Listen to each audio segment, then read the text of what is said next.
Look, detectives combing through the hood looking for a corpse. Draco hitting. I don't think your body can endure the force.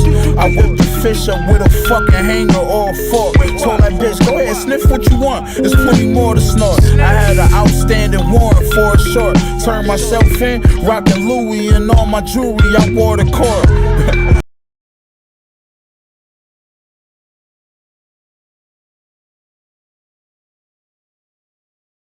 Ladies and gentlemen, grunts and pogues, hard to kill, late night with a very special guest. I got Rock straight out of B-more. Rock, how we doing, brother? I'm doing great, Nick. Doing great. Good to hear. So Rock is on here from the 75th Ranger Reg. Go ahead and give yourself a little brief intro, brother. Yeah, my name is Chris Rock. I'm from Baltimore City, and I spent many years in the 75th Ranger Regiment during the GWAT era, Iraq, Afghanistan, and then got out and had a bunch of other adventures afterwards. I did the deadliest catch up in Alaska, Bering Sea crabbing fishermen, stuff like that. Was an EDD dog handler for the Department of Homeland Security for a while. California State Forestry firefighter for a real short period of time. Badass. And then spent about 30 years as a graffiti artist painting all over the country. So yeah, I've done a bunch of things, and yeah, the military time, I was at 9/11 on the Pentagon, and then went over to regiment, and that's a whole story in itself. But I've been around like you, rocking a Cuban like you too. Yeah. So first I wanted to get into, so I'm from Boston, you're from B-more. We were talking, the accent we got to explain a little bit, because we've got the dueling mid-Atlantic white trash accents, definitely, for sure. Like mine's been yours is definitely still pretty strong. Mine's been washed out a little bit, but I think it does wash out when you're like not at home all the time, though. Yeah. If you get a couple drinks in me, or if I get upset, then the real juicy, good, like Dundalk trash comes out. But the water, drinking water and putting oil in the car and fire. But yeah, we were dueling on like who's got the trashiest accent. We need a Philly guy on here too. Facts. The three of us play cards and yell at each other. Yeah.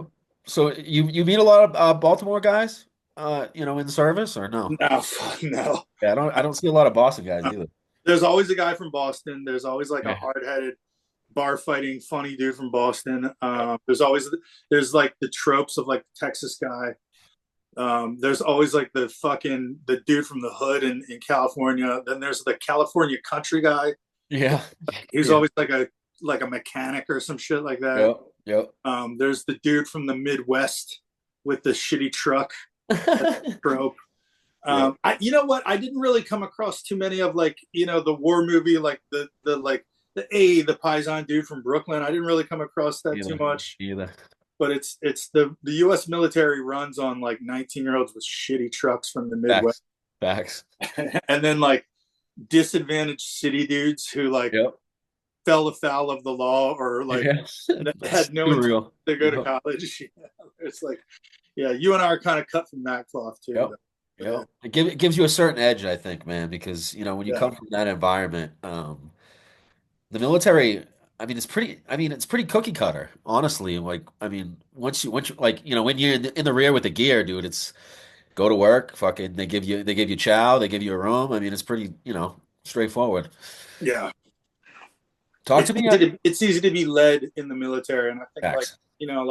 I tell a lot of people this too. Like, a lot of people are like, "Oh man, fuck the military! I could never do that shit." Blah blah blah blah blah. Like, I grew up around rough people in a rough area, like you did too, and like a lot of people are like, "Man, I would never do that shit. I couldn't have somebody tell me what to do." Blah blah blah. But also, like, I think a lot of people don't realize that like young men, when they get in the military, especially in an infantry unit or a combat unit, and they get exposed to like the physicality of it and like the order of it, and then finally you're around like competent men. Yeah. Not all. A lot of guys in the military are idiots too, but like in general, you're around like competent men, and like you've got a really physically demanding job. Yeah. And a lot of young dudes like really like latch onto that, because you're finally you're like, I'm like fucking doing something with my hand, body, and shit. I agree. I really reacted to that, and same here. Yeah, you get a lot of disaffected city youth dudes from shithole neighborhoods, like, like that turn out to be good soldiers because they finally like, oh, I can like do something with all this pent up energy that I have. You know what I mean? You know, talk to me about your musical influences, bro. Because when you came in the military, it was the early GWAT, and that was kind of like still when hard rock was around. You know what Yeah, I mean? it was the worst era of butt rock ever. We call it butt rock. Like the shit that like your fucking drunk uncle listens to is Yeah. yeah, the 98 rock. That's fucking 97.9 here in Baltimore. That's butt rock. Like fucking Limp Bizkit and oh my god, it's the and I'm no offense to anyone out there, but like that's the worst genre of music possible. yeah, you know, facts. Fucking the five finger death punch, fucking Yeah, hit yeah, the floor, like bro, like let the bodies hit the floor was like the theme song of like every GWAT fucking yeah. FRC meeting for like 20 fucking years. But I like so before the military, I was like not only a hip hop fan, but I was like actively doing hip hop. I was a DJ and I was producing stuff like that. Like after I got out of the military, I was on a very small record label in Seattle, and like I was. When you say hip hop, dude, what? Talk to me about your hip hop influences. Oh well, I mean, I like I came directly out of like the Wu Tang Mob Deep, Awesome. underground hip hop. Can't That get was enough of like them. I was in the barracks listening to like it's kind of funny too. Like when I first got to the unit, when I first got the regiment, my first squad leader was a guy with a lot of reputation in the 75th as like a particularly like demonic tough guy, and Yeah. he was a country boy. He was a country boy from Kansas, and he came up in the barracks one night. He came up in the bricks at like on a Saturday night, and I was quietly in my room like this, not bothering anybody, and I was listening to 36 Chambers, and he just like burst into the door, and he's like, "What the fuck are you listening to?" And I was like, it's this crazy thing. It's called rap. It's hip hop." And like, and he was like, "Fuck no, you don't fucking listen to that shit." He's like, "You're listening to country or Oh metal God. until you get your Ranger tab." And it Yeah. was like, it was like, I was in ACO 275. ACO had a reputation for, like it was called Alcatraz, or it was called Aryan Co. It was like the fucking like the congealed gel of the bottom of the infantryman, Yep. like GWAT, like scum fuck, like butt rock, dip spitting, like Oh yeah. Oh yeah. colored doors in the fucking parking lot. Like, yeah, it was quite an adjustment for like a hood rat coming from Baltimore. But like in the end, like I mean, it's just like that anywhere else. Like Facts. if you show up to work and prove that you're hard, like you get in where you fit in. You know what Absolutely. I mean? It was So, it was culture shock first for sure. oh, I'm sure. Something that I'm excited about with you, dude, is being a 9/11 guy, man. I don't think we see that enough on, the podcast tour, really. You don't see enough guys from that were boots on ground, especially talking about it. And I think that's needed, bro, because there's so many ridiculous conspiracy theories that are coming out of it, and you guys can put a lot of that to bed. And if you could, tell my listeners where you were on 9/11. All right, so I'm obviously from Baltimore. Baltimore's like a half hour away from Washington D.C. And when I joined the military, I had a contract to go to the 82nd Airborne. And then when I was in basic training, I got picked up. I was offered a contract to the Old Guard in D.C., the guys who served down in Arlington. They're most famously known for the Tomb of the Unknown Soldier, but they do a lot of different jobs down there at the ceremony, at the cemetery. And I got picked up because my height, I'm pretty tall, and like at the time I had a 32-inch waist, and I had a very high PT score, a very high GT score, and so I was one of the people in the the boot camp battalion who was asked to come to offered the chance to go there, and I didn't want to do it at first, but my drill instructor, who was from Ranger Regiment, he basically came to me. He was like, "You'd be a fucking moron not to take this." He's like, "It's actually like," and he put me on to real game too. Like I was all like, when you're in boot camp, you're all full of hua or whatever the fuck, you're all moto and everything. And he was like, "No, man." He's like, "This would be a huge honor for you to go there. That place is like real fucking serious, and what they do there, like even though it is kind of a dog and pony show, it's like the highest honor that somebody's going to have to work there." So he kind of changed my outlook on it. And at the time, like, is right by my home. I had a serious girlfriend at the time, like and like plus at that unit, like dude, you're off by like 1,600 every day. Yeah. Yep. You get like a 3 or 4 day every fucking month. Like, That's it's dope. totally cake living there, right? And like all you do is like work out and look good and be Yep. pretty. Fucking great. Yep. So I went to that unit, and like I was a brand new private. I think I had been in the unit literally like 2 months, maybe. Is the old guard the guys that carry the caskets for you? Yeah, so they Yeah. do all that. They do the caskets, Yep. they do like the horses. That's called the caisson. Yep. They do the rifle platoon. They do the burials. They do the big guns. All that stuff. Oh.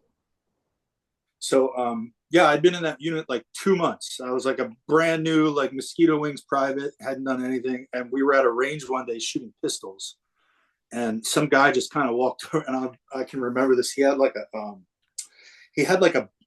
big gulp soda cup in his hand, and he kind of walked over to the firing line. He was like, "Hey, the Pentagon just got hit by a plane," and we were like, "Wait, what?" He was like, "Yeah, it just came over the radio, so I guess we're gonna leave." So we loaded up the trucks, and like we went, and like we can delve more into the story later. But I was at the Aperture like within 45 minutes of it actually being struck, because the pistol range where we were at was like just right outside of post. Okay. So we just got in LMTVs and like went to the barracks. We went to the bricks and grabbed an A bag full of shit. Yep. And we went right to the Aperture. And yeah, I spent 28 days there, like in the first stretch, and we were just like in GP mediums, like right there, like right on the lawn. Like I was never more than probably 300 feet away from the Aperture at any time. And then a shit show right away, dude. It was crazy. It was like, I remember the first thing we did, we were in LMTVs, and like they had the tarps over them. And as we came around the parking lot, you could smell like the smell of like burned plastic and oil and like JP5, like huge. And like, when we came around the corner, like the first thing I saw out of the back of the LMTV was like this gigantic, like, have you ever seen like a tire fire or like an oil fire where it's like super thick, black smoke? It looks like you put your hand into it. All in Afghanistan, bro. Yeah. Right. You know exactly what I'm talking about. And any of the vets listen to this now too. But like when oil burns, it burns super thick. Yep. It looks like almost like pillowy, like dark and kind of cakes on you a little bit too, dude. Yeah, it does. Yeah, it leaves like a little bit of soot on you almost. Yep. And we came around the corner, and I saw this.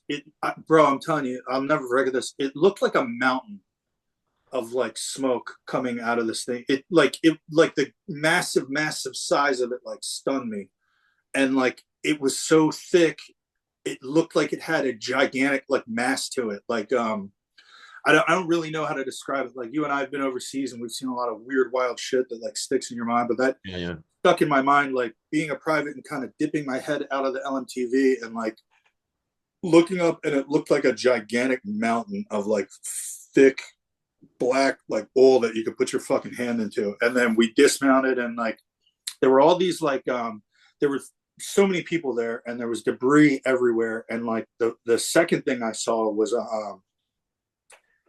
it was like there was a 3-star general and a colonel, and this general, like, he looked ancient, old as fuck. Like, I don't know how old this guy was, but he had full white head of hair, and he looked elderly, right? Yeah. I'd never seen somebody that old in military uniform, or maybe he was retired and he was wearing like his Class C's, or I don't know what he was wearing, but he was a 3-star general, and there was a colonel with him, and something had hit this dude, and his whole fucking face was pouring, like leaking, dripping blood. And the colonel had a white trainer towel, and was like pushing it on his, putting pressure on his head. Yeah. Kind of helping him walk. And you could tell that the general was like fucked up. Like, he was like, I don't know, some blood loss. He must have been in the building then, or like right outside. Something hit this fucking, or maybe he was outside, or maybe they were on a sermon. I don't know what it was, but like that blew me away, because I was like, I'd never like seen a general before, right? Even serving on Fort Myer, when you see all these, you never see him. Yeah, I never see a general, and it was a general, and he was fucked up, and I was like, oh, and like all of this started hitting me at once. And then it's kind of crazy, because they immediately just detailed us. Like, there were NTSB, I don't want to say NTSB, but there were all these other OGA units there, and they weren't uniformed. They were like civilians, but they would run over and they'd be like, hey, we need you three. Hey, Nick, Chris, you two come with me. And we'd hop in a Humvee and go do a little task somewhere. And like a lot of it was like site security and setting shit up. But like the fire that burned in that building was so bad, like you couldn't like get near the Aperture for like days. They had like hundreds of, I don't want to say firefighters, but they had like fire response people because like when the plane went into the building and blew up with the I don't know, they have like what 50,000 gallons of fucking jet fuel in them or whatever it is, 50,000 pounds of fuel in them. It started this enclosed fire that was like so ferociously hot, like you could feel it like coming out of the fucking aperture, and there was no way to like fight it. They couldn't like spray hoses into it or anything like that. So Put this in perspective for some of the guys though. Like, I mean, you're a young private, young E2 man. Like, is it really sinking into like what happened, or is it fuck no, you're just in go no, mode, right? Yeah. because when you're like that young and like it's happening that quickly, it was because I can remember everything from that first day in like perfect detail. Like I don't know about you, but like when I think about like the war, like there's big gaps that I don't Of remember. course. Of course. But that first day, I can remember everything about that first day, and it's weird because like I wasn't in any sort of like fear, and I also didn't realize how big a moment it was. Yeah. That was just like ignorance of being young. I was like, Yeah. oh, whoa, that's Yeah, exactly. crazy, I'm man. doing shit finally. Yeah. Whoa, Yeah. bro. I can remember afterwards guys being like, do you think we'll get combat pay? And we'll combat pay. Like, bro, we should get like construction worker pay. Because like, you know, like when you're a fucking if you're just like doing details for 28 days straight outside of a giant fucked up building, like it's kind of like being a construction fucking Yeah. worker. Yeah. Yeah. Yeah. But like that's the first time I saw like dead people though. And Gotcha. like that's the first time I saw body parts, and that's the first time I saw dead people. And Yep. the first time I saw, you know, like the first time I saw bodies that, the first time I saw dead people, it like was kind of a jarring experience because Absolutely. you know, it came across a bunch of people that had been killed by smoke inhalation in an Damn. exit area, and like Damn. you know, I wasn't involved in mortuary recovery. I'm not like up here telling tall tales or No. whatever. No. No. No. But I saw these bodies being brought out of like this area, and they had all died from smoke inhalation. And the thing that clicked in my mind was like they looked like mannequins. Like it Yep. didn't look Yep. like it didn't look real. You know what I Yeah. mean? And I kind of remember being like, "Whoa!" Like it's kind of weird. Like when you're that young and you're that kind of, I guess, ignorant to the world. Like things are a little bit stunning, and it didn't really like sink in. Obviously, the gravity of what happened until much later. I'm But, sure. yeah, Huh. yeah. And then like you see like a body part, it doesn't really click in your mind. It's sort of slow motion. You're like, Yeah. oh, and then you just keep. You explained that perfectly. Yeah. Yeah, it's like hard to explain. I mean, in all honesty, like it's something that I hope most people don't experience. Absolutely. Because we talk all that shit like we want to see that shit and No, fuck no. it's all badass and shit, but when you first actually see it, dude, as a young kid especially, if you have any like beliefs or if you believe in God, whatever, that kind of gets jarred heavily right there because it's as you said, like a mannequin, it's so empty, it's so just I don't unalive. It's like, oh shit. It's just a very, very dark experience. It feels like you're for the first time you see something like that. It feels like you're seeing something you're not supposed to be seeing. Yeah. You Yes. know what I mean? It just feels a little unnatural. You know what I mean? And not a little. It feels very unnatural. Very, very unnatural. Yeah. And like, you know, you and I have been infantrymen in combat. We've seen a bunch of fucked up shit, and I'm sure a bunch of your listeners have seen a bunch of fucked up shit. And like, I think a lot of guys posture and they kind of, you know, Absolutely. trying to blow things off. Everyone's such a badass. Everyone's such a hard ass. Blah blah blah. But like, you know, the real nature is that like you see certain things and they the reaction is very like yeah, it's just a strange thing to see something that you're not supposed to be seeing. Yeah. Like, Everyone's just trying to act hard, and when really like it's just it's a jarring experience. It really is. yeah, it was very very jarring. And so we were there for 28 days, and like yeah, I was there's a famous photo of them where they're unveiling a flag when they finally got the Yep. fire control. There's a big flag and there's a bunch of firemen up on top of the roof saluting. And if you were to like look at the photo, I'm like me and my little group of guys, we're just like out of frame, like not too far outside of that. I know. So I remember that moment when they unveiled that flag because it was like the weather was like super nice and like it never rained or anything like that. And like I wouldn't say it was a pleasant experience, but it was like I was at front row seat and very easily able to observe everything that was going on around me. And I think I was there long enough that I had a chance for it to like sink in, like what Yeah, the yeah. I'm seeing. You know what I mean? Like how big this is. Do me a favor, bro. Put this to bed because we talked about this. There's certain theories about the Pentagon, and a lot of them revolve around it wasn't a plane. It was maybe a missile or it was maybe a jet. Put that to bed for us real quick. Bro, I'm not like a paid anybody by anything. I'm a regular motherfucker like you and me. Yep. And I was a brand new private when I was there. Like, dude, a plane hit the fucking building, and like I was there for like months on end. A plane hit the building because like first off, like I don't know about you, but I've seen munitions hit shit in combat. I've seen 25. I've seen 2,000-pound JDAMs. I've seen fucking 500-pound GBUs. Yep. Yep. And I've seen folding fin aerial rockets hit shit. 30. I've seen all kind of shit hit Just shit wasn't in the same. combat. And it, first off, like it doesn't cause gigantic fires that burn days and days and days and days and days. Second off, the entire place reeked. I mean, like reeked of JP5. And third off, like the dude that hit whoever was piloting didn't like fly right into the building. He like landed short, and then the fucking thing landed short and then skidded. And then I didn't know that. Because there was a gigantic, huge, like massive gash in the ground. Gotcha. And then the whole, and then like you and I were talking, just to recap, like there was like an uncountable number, like millions, I don't know, certainly many thousands, tens of thousands of shredded pieces of like aluminum composite in a huge, massive debris field in front of the fucking where it struck. And like of that like inside of the plane type stuff. Yeah, like it was like one side it would be like white aluminum skin, and then the other side had like an epoxy like foam, hard foam on it with like dots in it. It was airplane skin. Gotcha. And there was like like pieces of this shit from like the size of like confetti, and you'd find pieces that were size of like maybe 2 fingers, and then pieces the size of a hand. And then the biggest piece I ever saw was probably like maybe the size of a human arm. Okay. But these ripped up, shredded, tore up pieces of like millions and millions and millions of them. And it was like you and I were talking in our call earlier. I had a buddy who I was with, my Ranger buddy, Mikey Pierce. And we would pick this shit up, and he'd be like, "Hey man, we should take a bunch of this shit and eBay this shit." That just shows you the mindset of the right. You know what I'm saying? Like we were dipshit privates to be like, "Yo, I got more eBay. Check out all this fucking eBay, bro." And some of y'all might get mad at first of that, but like that's the real. That's honestly. And so there was all the eBay, and then there was like a landing gear wheel with whatever, like like the armature that's attached to. There was a landing gear wheel and an armature that had ripped off the plane and not gone into the building. It was still outside in the debris field.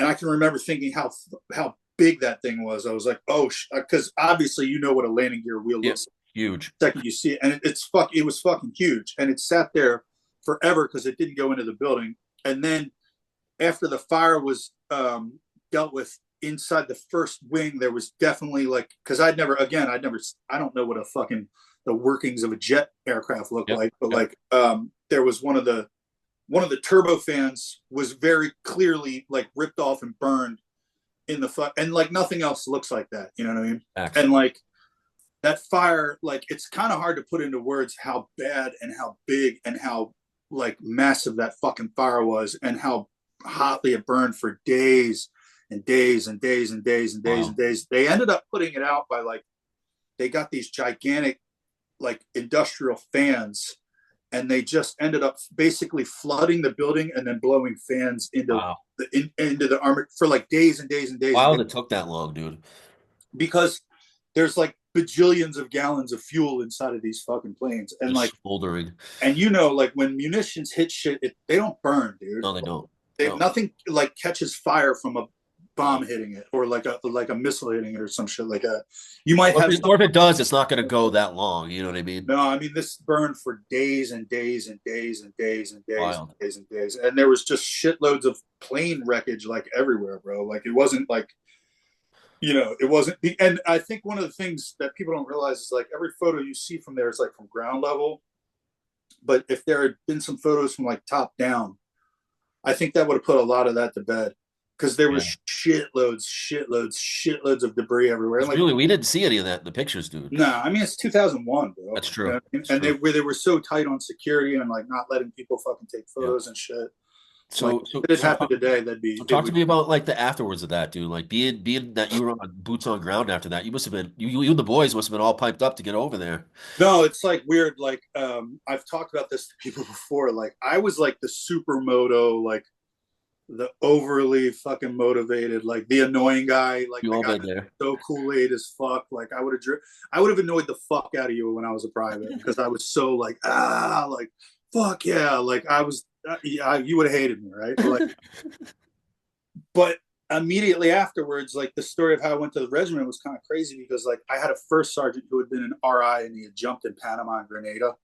Damn. And he was like an old school 80s, like he was like an old school like jungle ranger, right? Like the fucking kind that they don't make anymore, right? Like tiger stripe candies and drive on rags, car 15s and killing a motherfucker with a knife and shit, right? Jungle boots and shit. Wild. And there was like no one in my company, like we had a cush job, and there's like a lot of like slackers there. Like there's a lot of good soldiers there, right?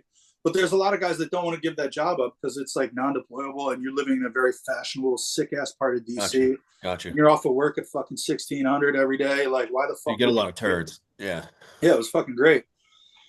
But I wanted to fucking go, and it was kind of weird the way that it happened. Like, the whole Pentagon thing finally blew over. We did 28 days on site, then 2 weeks off, and then we did another 28 days on site, like site security and shit. And like maybe a month later after that, like I just like I like just walked down to the command hallway one day and like I stood outside the fucking first sergeant's door and like I was like, well, here we go. And I just knocked on his fucking door. And I was like an E2, you know what I mean? Or maybe I was an E3. And I just knocked on his door and he was like, hey, who is that? He was like, I was like, hey, it's Private so-and-so, blah, blah. He's like, all right, come in. And I walked in and he was like, shut the fucking door. And I like, when he said that, I remember this moment very clearly. I remember getting like really nervous, like, oh fuck, I think I might have fucked up here. Yeah. And he was like, what do you want? And I was like, kind of stumbling over my words. And I was like, hey, first time I really thought about this. I love this unit. I love the guys here. I really like being here. I think it's been a great opportunity, but I really, really, really want to get into the fight. I want to go to regiment. I want to fight. I want to go to regiment and fight. I want to go to regiment. You know what I mean? And he just stared at me. I can remember this so clearly. His name was Rob Brown. He was kind of like I wouldn't say I had a friendly relationship with my first sergeant, but he was also from Maryland.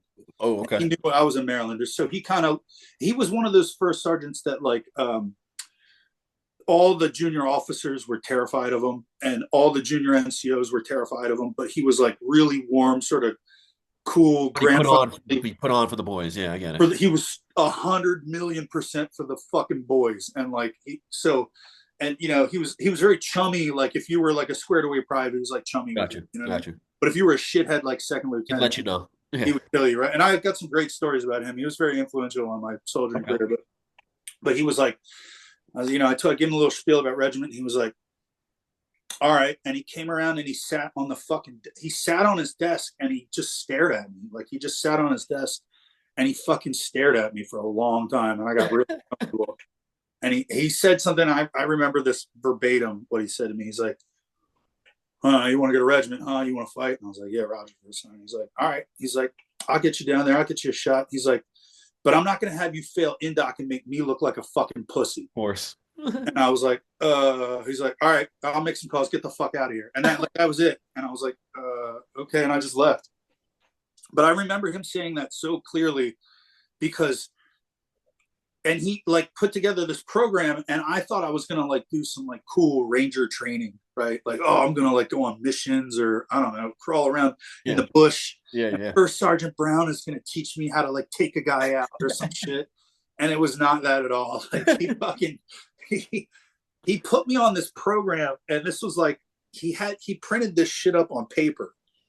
And it was a spreadsheet that he printed up and it had every single day of the week it had a checkbox on it, including the weekends. And he was like, look, check this out. He's like, in the mornings, you're going to wake up at 04 and you're going to run with the Army 10-mile team that's stationed here on post. And when that's done, you're going to do PT with your unit and you're going to do your work day. And then at the end of the workday, he's like, some NCO from the fucking company, I don't care who, is going to take you, and you're either going to lift, or you're going to run, or you're going to fucking ruck, or you're going to swim at the pool, because there was a pool. And he's like, and every day someone's going to fill this out and check off the box. And he's like, and if I look on this fucking sheet and it's not signed, I'm going to fuck them up. And he was like, so get after it. And like, damn, really? That was him taking care of you, though, dude. It was, but it was brutal, bro, because like it was like I think I had like an 8-month window, and like I was like, oh, okay, like a lot of time. Like, yeah. When are we gonna learn to like patrol? And like, no, bro, you're not fucking patrolling. You're not putting face cam on. You're gonna work the fuck out, and every fucking day. And it was crazy because like some of the NCOs like in my platoon, they were cool about it. Like guys that lived in the bricks, they're like, yeah, man, let's go down to the gym. Like it was cool, but some guys hated that shit because like he was taking an hour of their time. He's extra like, duty for them. Yeah. Right. It was. Right. Yeah. So like I was getting clapped on every fucking day. And that actually kind of really helped me get ready for it too. I would think so. So shout outs to Rob Brown. And by the time I went down to RIP, I was a fucking animal. Like, you know, I was running a sub 11 2-mile, and I was doing, you know, glass. Yeah. I was physically ready for sure. Gotcha. So shout outs to Rob Brown. That old motherfucker. He knew what the fuck was up, and like it sucked, but it was the right thing to do. Like I feel like there's not enough people like that, dude, that'll like take a young young soldier or young private, you know, seriously and just mentor him like that. Like give him that proper mentor. He didn't really mentor me. No? He just gave me the tools that I needed, but he knew it. Well, he had been a ranger instructor, and he had been an instructor at the jungle school in Panama, which doesn't exist. And he had jumped into combat twice. Woo. So he was like the real fucking deal. And like he knew, you know, like old school dude. He knew everybody, had a huge network. Like he was about it. And like my platoon sergeant had jumped in Panama too, and my platoon sergeant had a ranger tab. And both of those guys were totally about it, because like looking back on it, my motivation was to like I wanted to like fight in the war. My motivation wasn't to like be cool or like you know, go to spec ops or any of that shit. I wanted to fucking fight. I wanted to fight somebody because I wanted to fight somebody who was fucking with us. Yeah, facts. So my motivation for it was like very, very honest, and I think those two guys looked out for me. And like I got my dick kicked in along the way, but like that's like really what you have to do in order to, you know. So too real. So all right, so after all that, where are you going, right to 75th or?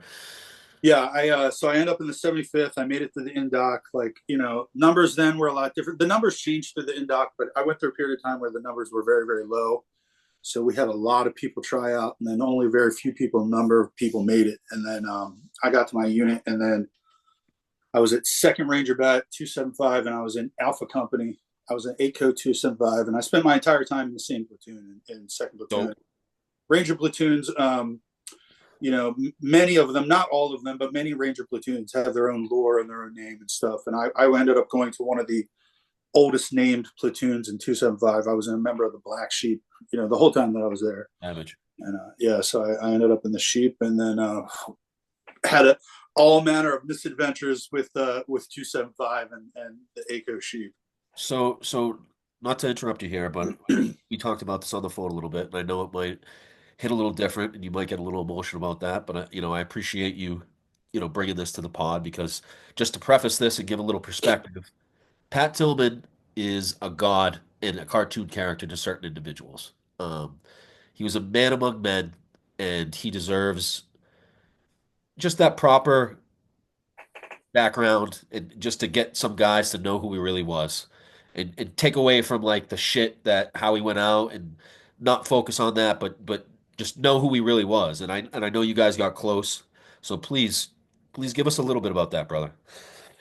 Well, yeah, I had the very, very incredible fortune and blessing to like I not only was in Pat's platoon, but like his brother and I was his brother's AG for a long period of time. I'm still close with his brother. What was his brother like? Kevin and I like, so Kevin and Pat are both fucking dogs. Like they're fucking dogs. Like Kevin was a minor league baseball player. Really? Yeah, he played. I know he played AA ball. I can't remember what organization. I believe he was in the Angels organization, but he was an infielder. He was either a shortstop or a second baseman. And always a big wad of dip in his mouth. Every word was every word was curse word, cocksucker, bugger, every word. But Kevin and I, we were like older than other Rangers, right? And Kevin and I are within like 3 months of the same age. Oh, okay. And our personalities are extremely similar. So like the fucking day we met each other, we got along great. Like, so he was like one rank ahead of me, but like he hadn't gotten his tab yet. So like, if you don't have your tab in Ranger Vet, it doesn't matter what rank you are, you're nothing. You're like, so you're still colloquially a private. So we were still privates together. And, so we were in the same machine gun squad under this terroristic fucking awful fucking human being that was running the machine gun squad. Just so I know, are certain Rangers machine gunners and certain ones not, or is it everyone? You know, is it all? It's not like the Marines where there's a specific MOS for it. Like you like at the time they wanted guys who were over 6 foot tall to be in the machine gun squad because it's easier to parachute out of a C-130 door while wearing a 240 Bravo in a 1950 lowering assembly. So gotcha. You want a tall guy to be able to jump with the fucking gun. And I'm tall, and like, you know, generally speaking, most of the machine gunners you're going to see in regiment are big dudes, right? Gotcha. So it only makes sense, right? Oh, facts. But you won't spend your entire career in the machine gun team. You'll move around in squads, and you'll learn all of the jobs within. That's dope. Yeah. But yeah, I was a machine gunner for a long time with Kevin, and Kevin and I just from the day one we were boys, and because Kevin and I were such good buddies, Pat was very sort of like he was rad. He was rad as fuck, but like he was kind of very like picky about who he like was homies with, right? And because Kevin and I was good with Kevin, I was good with Pat, right? Because Pat and Kevin were extremely close. So like I was one of the guys who like, you know, I was homies with Pat, and like for a very, very short period of time, I was in Pat's fire team too. Okay. Yeah. What kind of leader is he, bro? So like I think it's important for people to realize that like like Tillman was like he was the shit, like but he was like the main thing that I need to tell people about him, like he was a fucking genetic mutant. Like he was not a normal human being. Like you might be out there and you might lift a little bit of weights, or you might be in shape, you might think you're a tough guy. Like, dude, this is like a hyper masculine alpha male environment in the regiment, right? So there's infantrymen, and then there's Rangers, and then there's the Ranger Regiment. And then in that world, a dude comes along and you're like, oh fuck, like oh, I thought I was pretty badass, but here's this dude, and he's like made of like different genetic material than you are, right? Like he was big as fuck. Like he wasn't very tall, but he was just early. He was just yoked as fuck. And he was like he was the shit. Like if he liked you, he was the shit. But like he was a top level NFL athlete, and you know, he was an all-pro NFL ball player. And I think people don't realize, like, you do not become an NFL all-pro safety unless you have a fucking mean streak in you. And he was like manically hyper competitive. He ran faster than everyone. He jumped higher than everyone. He was stronger than everyone. He ate more than other dudes. Like he smelled worse than other people. But he was cool. Like he was the homie. Like you could fuck with him. You know what I mean? He was still like we think we come from a locker room environment being infantrymen, and we do. Like we come from a super locker room environment, but he came from like the ultimate locker room environment, right? So like you could fuck with him. He was you know, like he was one of the homies. Like Kevin and I were like always together. So like I was always around Pat all the time. Like he just like. He's one of those dudes whose brain was moving a little faster than everyone's all the time. He was always reading. He talked a little faster. He like in conversation, he was just kind of a tick ahead of other people. Yeah. And like, if you were the properties that made you be like, dude, this guy's fucking rad. He was hilarious. He was cool as fuck. He was very intense, but like he definitely rubbed certain people the wrong way, because from what I like, this is definitely what I noticed. Like, some dudes, when they come across a guy who's like a real super kinetic alpha male like that, it kind of like fucks with their ego. They can't take it. Yeah. Right. They're like, yeah, well, you know what? I'm pretty badass too. Yeah, exactly. Like, bro, calm the fuck down. Like, this is like, you know what I mean? So like, there were definitely some there were major ego clashes in the fucking platoon. And like, But he was cool as shit, and like I have a million great stories about him. Like I'd love to tell you like a million stories about him. Like Bro, tell that story that you told me about when he was like in that mountain town. oh, Yeah, please. so like he had just gotten his Ranger tab, and in 275, like we had a town that was a fully mocked up mount So town that dope. like only the Rangers used. It was like part of like the cool guy Rangers shit. It Yeah, was yeah. Regensburg.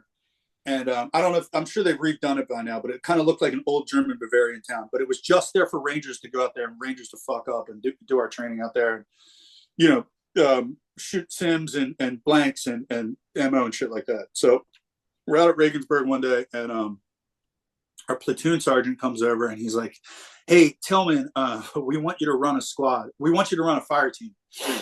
And he goes, "We're just going to do a simple assault across the street." So like we were in this big building with like bay windows on the second floor, and there was a church, like a mocked up church across the street.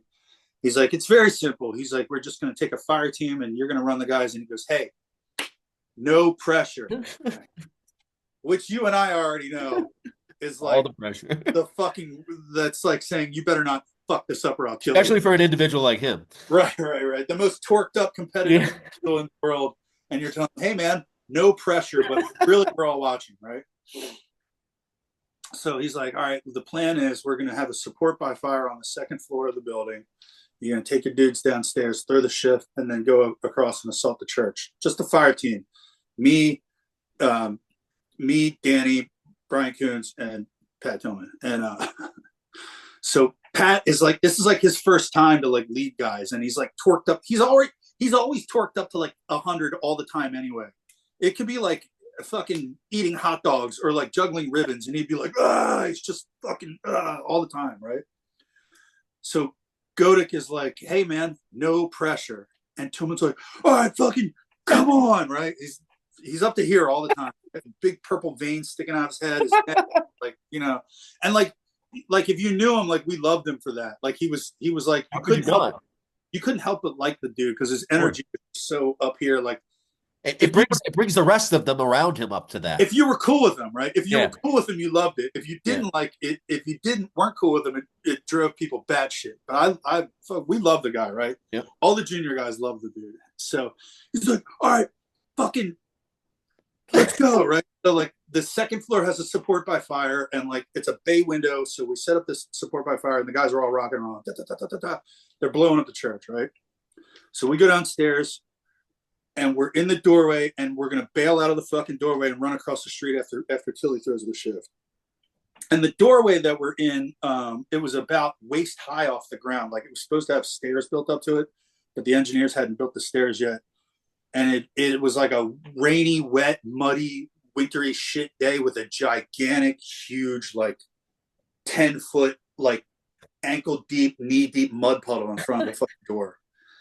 And I can like remember this so clearly because like Pat's big fucking head and like his kit looked all tiny on him and shit. Like it's like not venom, and like he had a big vein in his forehead. He would get real fucking "You want to eat a fucking lollipop?" He was like a pro wrestler, just like up to here all the time, right? I fucking love that dude. And we're in the door and we're getting ready to go, and like upstairs, like the whole support by fire is inside the building, so it's like loud as shit. Da, da, da, da. And he fucking throws the shift out, and he turns around and he goes, "Fucking let's go," right? And I like, this is one of these moments where like when people watch sports on television and they see a dude miss a kick or a strikeout or some shit, and they're like, "Oh, that's bullshit. I could have done that." Like, no, the fuck you couldn't have done that. Period. Like these dudes are on a different genetic level, right? He like took one step, and like we were in our full kit. Which is significant because you're weighted down, bro. So like anybody that's got to be like 25 pounds plus the rifle, right? So you've got probably an aggregate of close to 40 pounds on you, right? Yeah. And he takes one step and just launches out of the fucking window like, shoo, broad jumps this fucking puddle and bolts across the fucking street like I don't know, like an all-pro NFL safety. He's just like, and he's gone, right? And you guys are looking at that like, what the fuck? Danny takes one step and completely goes fucking head over, ass over kettle, right out of the fucking door. And the two of us go over them like Keystone Cops in the mud, barrel in the fucking mud, you know, just looking like totally fucked up, right? Yep. And trying to get our show. Oh, like the Keystone Cops music is playing and shit. It's just a catastrophe. And I look across the street, and Tillman's already on the knee at the arbitrator. He's like, "Come on, fucking, let's go. Hurry up, come on, fucking, come on." And we're like, "Oh, help, we're helpless, we're idiots. My shoe, right?" Like, and he goes, "Fuck it," and he just goes into the church, right? And it's a full mocked up church with pews in it and everything like that. And there's an op4 in there laying down, and the op4 gets him, right? And there's an OC, there's an observer controller there. There's another NCO in there, right? There's an OC in there. And he's like, "All right, Tillman, you're dead. Lay the fuck down." So we finally get out of this mud puddle, and we like come across the street all like tragically looking like, like, and we go in and we clear the fucking building, right? Pow, pow, pow, pow, get the guy.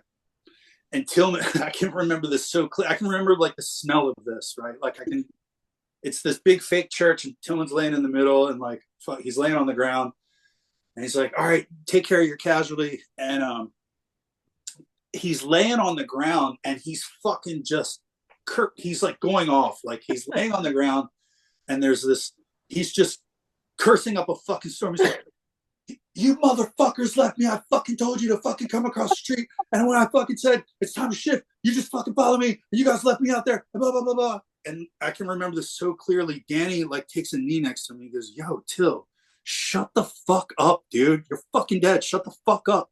And he goes, "What?" And right when he says that, the observer controller, the NCO, comes over. He's like, hey, he's right, Tom. Shut the fuck up. He's like, "You three, take care of this casualty and do all this shit."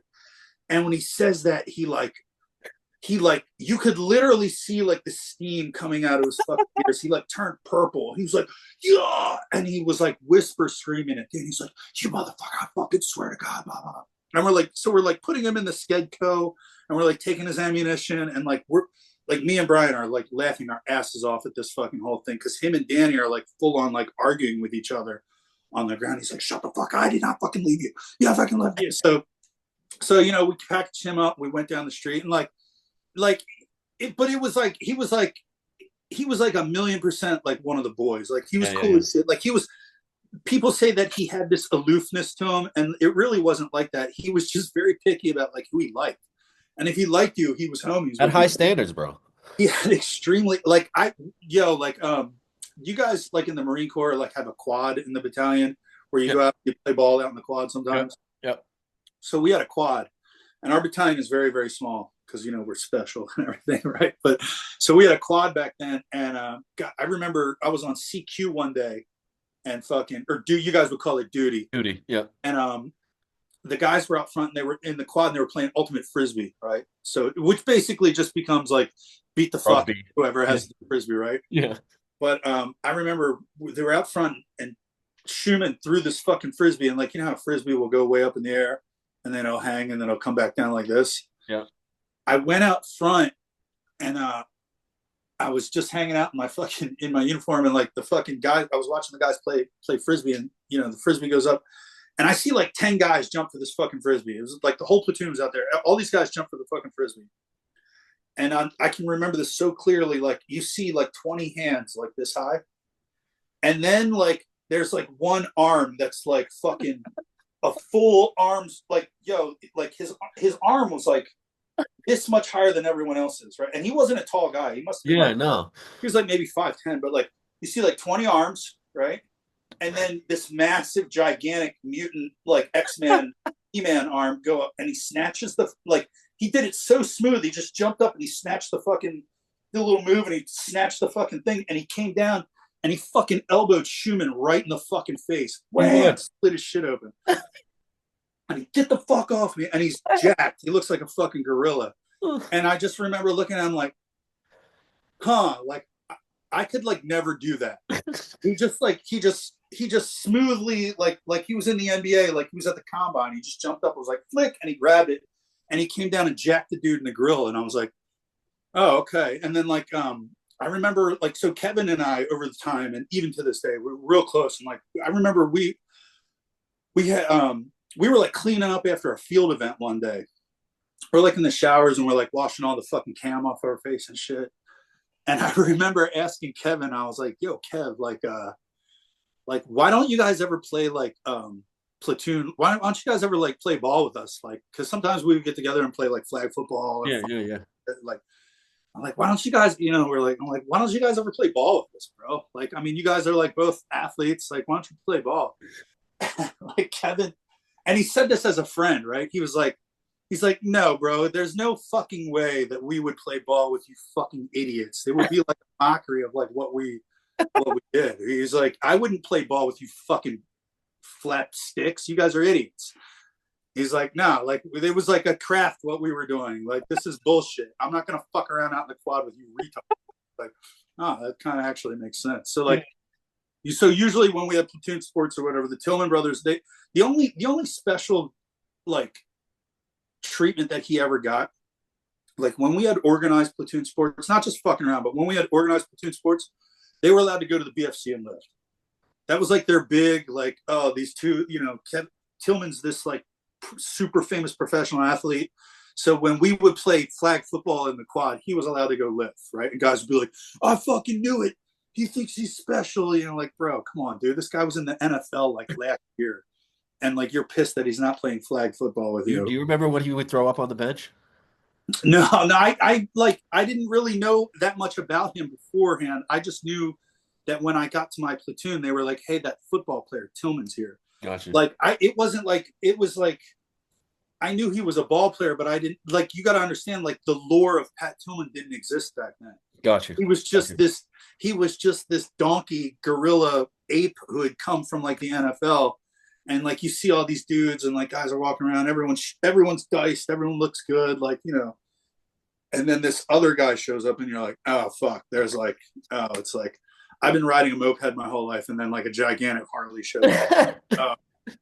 I get it now. No, all right, I get it now. Like, he was cool as fuck, man. He was the shit. Like, well, dude, you have the floor right now, dude. You want to, I don't know, you want to set the record straight on anything, or do you just want to keep it to, some stories about him?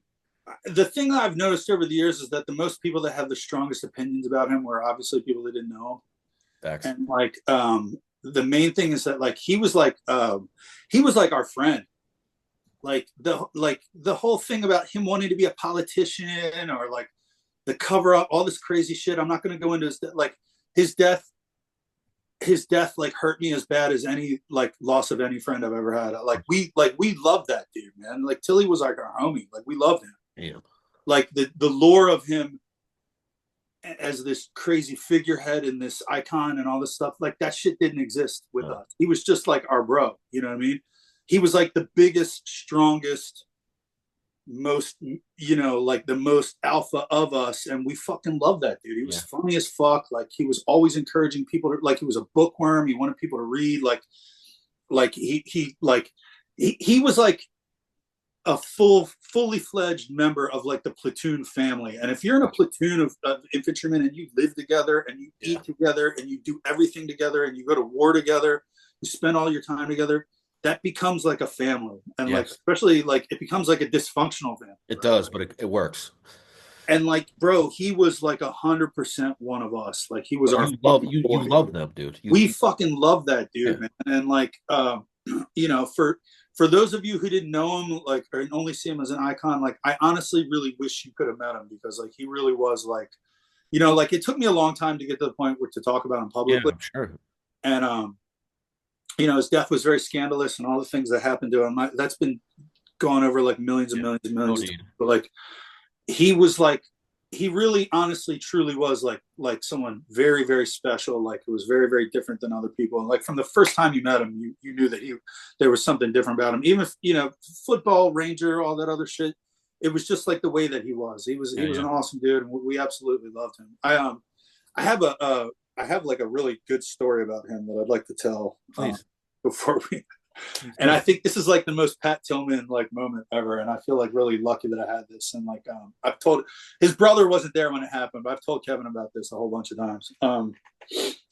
So I had duty one night. I had CQ one night on like a fucking 4-day weekend, and out in Seattle or out in Tacoma where 275 is, it rains 250 days a year. And I don't know about the Marines, but in the Rangers, like, or in the Army, you have a junior guy and then a senior guy on duty, right? Yep, same thing. So I was the private on duty, and Tillman was the tab spec 4 on duty, right? Okay. And it's like a Friday night on a 4-day weekend or a Saturday night, and the barracks is like a ghost town, right? Like the barracks are completely empty. There's no one in the barracks, and it's like fucking 2 a.m. on a Saturday, and it's pouring rain at night. And the CQ desk, the duty desk, I don't know why, but it had a gigantic, huge polo golf umbrella with like the polo horse on it. It was like a golf umbrella you could open up, and like 2 or 3 grown men could stand under this umbrella comfortably, right? This like little key to the story. So I'm on duty, and it's the middle of the fucking night, and I'm like watching TV or whatever the fuck, and the phone will ring, like, hey, 5736, this line is unsecured, sir, ma'am, how may I help you? The little answer that you give and everything. And I'm watching TV, and Tillman comes like running down the stairs, like, bah, bah, bah, bah, bah, bah. He runs down the stairs.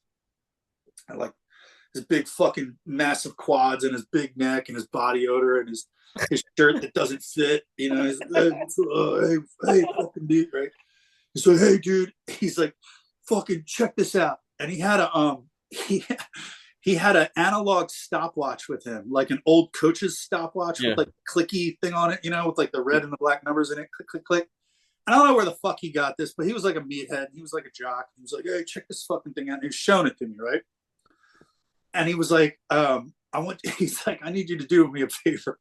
He's like, come out back to the back 40 with me, the parking lot out back, right? And he's like, come out back with me. So we go out back, and he's in PTs, and I'm in fresh duties, and we're standing outside, like under the fucking doorway, and I got the gigantic polo umbrella, right? Yeah. And we're both crammed under this umbrella, right? And he's the size of a fucking house, so he's like, ugh.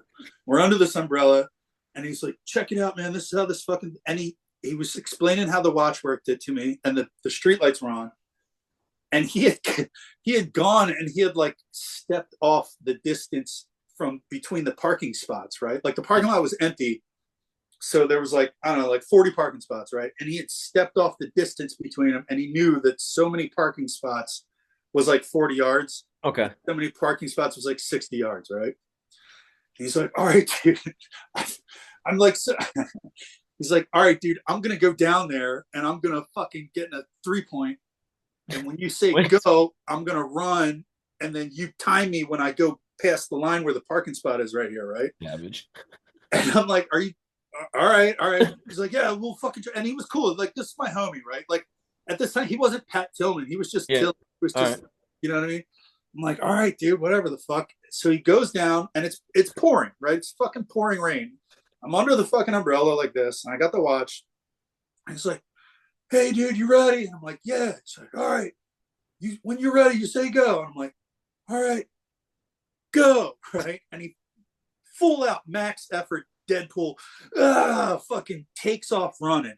Goes by, I fucking click the thing. Max effort, right? And he's a big man. He had to be 220, what I mean? Yeah. Yoked as fuck. And like, he comes over, he's like, all right, what was the time? And I showed it to him. He's like, all right.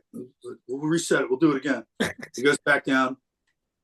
And he's like, are you ready? And by this time, I'm like kind of laughing. I'm like, yeah, of course. This is fucking retarded. This is the dumbest fucking thing we've ever heard. It's the middle of the night. There's nothing else to do. I'm like, yeah. But fuck it. All right, go. Fucking max. Bro, I'm telling you, max effort. Like he was, and he goes by. And he runs back up. He's like, and by this time, he's like soaked to the skin, dude. Yeah. And like, he comes, and there's like big puddles out in the fucking parking lot. Shit. Comes up to me, he's like, all right, dude, what was my fucking time? And I tell him, he's like, and he gets like shitty with me. He's like, are you fucking sure? Are you fucking sure that's the fucking, are you paying attention? Or are you just fucking me off? Because I know my body. And I'm like, bro, are you fucking kidding me? Like, we had a little, I was like, are you fucking kidding me? Look around, man. Like, this is the fucking NFL combine. We're in the fucking parking lot, bro. I'm not fucking you over to do this, right? Like, come on. He's like, all right, man, I know. I'm slow. And like, bro, I'm not fucking kidding. He must have done this 10, 15 fucking times. And like he was smoked, bro. Like you run max effort. Yeah. Yeah. Smoked, right? So he's soaked to the skin. He's completely fucking smoked. Like the steam's coming off of his fucking head. He's like, all right. He's like, go in and take the desk. So we go back in. I can remember putting the umbrella away and sitting there watching TV again. And it dawned on me, like, I'm like, yo, this motherfucker's been gone like 45 minutes. Like he's fucking me off. Like he's fucking me off of my shift. I'm going to pull this whole shift tonight. And then out of nowhere, he came in the back door and he was in a brand new, freshly starched uniform, perfect beret, done up. Like he had gone home and showered and then put on a fresh new uni and come back in. Of course he did. And it was like 3 a.m. He was like, hey, man, don't worry about it. He's like, thanks. He's like, I got the desk for the rest of the night. Take the rest of the night off. Like he hooked it up. You know what I mean? Like that was some total like ultra bro moment. Such a bro moment. It was such a bro moment. And like I think about that, and I've told Kevin about that moment, some of the other guys, and like only if you stood duty will you understand that. Yeah, right.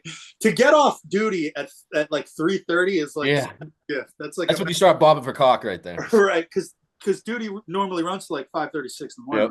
Right? Yep. And I like, to me that's like the peak Pat Tillman moment, because he was just like, dude, that's how he was. Like he had to like, I gotta fucking. He's competing with himself. There's only a certain type of person that'll compete. All the time, like 24 hours a fucking day, and and he was one of the he was the homie. He was one of the boys. Like, and like I just think like I'm like super fortunate to have like had that big moment with him. Yeah, like I was on that level with him. You know what I mean? That's like, dope. That's dope. He was the man. R.I.P. to a real one, man. And I appreciate you sharing that story, bro.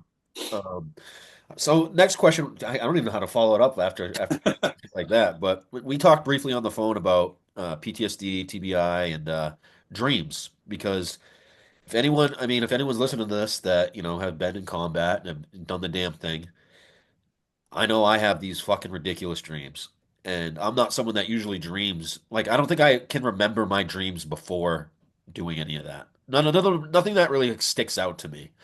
But we had a kind of a cordial conversation about dreams, and I don't think people put enough stock into we just casually talk about dreams like it's a normal thing, but what the fuck is a dream, first of all? Where do you go? And what does it mean to go through these like traumatic experiences in your dream? Like that, I mean, that trips me out. Maybe I'm just someone that thinks about things too much, but I mean, clearly you do too, but talk about it if you will. Well, I think people have been trying to answer this question since the dawn of time, right? Like probably since Neanderthals, right? And like the thing that when it comes to like, like if we're just looking at, I don't want to get into the whole conversation of dreams in general, but if we're looking at through the lens of like soldiers post-combat dealing with like the stress and like the PTS in their dreams. And I know there's guys out there listening right now who have dream incidences that they deal with. Like I've been through a lot of things with the dreaming aspect of consciousness. I think any soldier who's fought has gone through this kind of stuff. Like I think it's kind of like, it sucks, right? Like it's not pleasant to deal with. Anyone who's had to deal with like the dreaming aspect of PTS or just post-traumatic or just post-nostalgic memory of anything. It can be a pretty unpleasant experience sometimes. But I think it's like the thing I've come to know over time is like it's a little heartening to think that like maybe the guys 2,000 years ago were dealing with this kind of stuff, right? Like, the Greeks and the Romans and the Carthaginians and the Thracians, they were writing about this stuff. Like the Japanese were writing about this stuff. Like, it's kind of part and parcel for like the human soldiering experience. And like, I remember for me, really just on a real personal aspect, after I got in the military, I spent a little bit of time working for like a building services company. And I was in the lobby of this building one day, this big commercial building, working on some shit. And this older fellow came over, and he had white hair, and he was big, paunchy belly, and like he was the security guy worked the desk at this lobby. And he saw that I was wearing a Ranger t-shirt, and he came over. He's like, "Hey, man," he's like, "Were you a Ranger?" I was like, because we were near Tacoma, so people gotcha. More likely to see a Ranger there. And I was like, yeah. I was like, yeah, I was down in 275. He goes, oh, did you go overseas? And I was like, yeah, I went over a bunch of times. He goes, and the first thing he said to me, he's like, how's your sleep? Damn. And I was just like that. I was like, oh, he's like, are you, and he was like so warm and kind about it. He's like, are you sleeping okay, bud? Is your sleep fucked up? And I was like, Yeah. and he was so nice. He's like, I did 3 tours in Vietnam. Damn. And he's like, I kind of, it took me a shock. He's like, I did 3 tours in Vietnam. I can kind of, I understand. I was like, man, fuck. And I didn't break down, but I got emotional. I was like, Yeah, of fuck. course. Like, holy fuck. Like, But yeah, normal to have that conversation with a stranger, you know what I mean? my sleep's, I have a lot of problems with my sleep and stuff like that. And he said something to me that was so like so profound. He was like, man, he goes, what you got is like normal. And as you go through life, what'll happen is the intensity of them, they'll get a little farther apart, a little farther apart, a little farther apart, a little farther apart, and they'll be easier to deal with. And then at some points in your life, you'll go through periods of stress where they'll get more and more common, or they'll get worse and worse and worse and worse. He's like, but don't worry about that. That's just a meter of the stress that's going on in your life. Damn. He's like, all of us have been going through this. And he was like, you're gonna be all right, man. You're gonna be okay. Damn, what a dude. And it was like crazy. It like blew my. It's like he Kind of just trippy how that happened though. I was like washing windows, like, I was doing interior window washing in this big commercial lobby with a couple other guys, and I had a Ranger t-shirt, and he just walked right over to me. And I think maybe he just knew, like, maybe the way I was carrying myself or the way that I looked, he knew that I wasn't just some guy wearing a Ranger t-shirt. He was like, and he, yeah. And so like after that that was a seminal moment that I had. And then Yeah. I had a friend who gave me a book about the dreaming condition that really like put a lot of changed the way that I think about this stuff. Okay. So I think that like everyone's dreaming experiences are different, but like I do think that like it's a natural part of the progression of human condition, and it's a natural part of the progression of a soldier coming home. Like guys have been writing about this for thousands of years, literally. So I feel like Yeah, I mean, kind of like on a positive note, dude.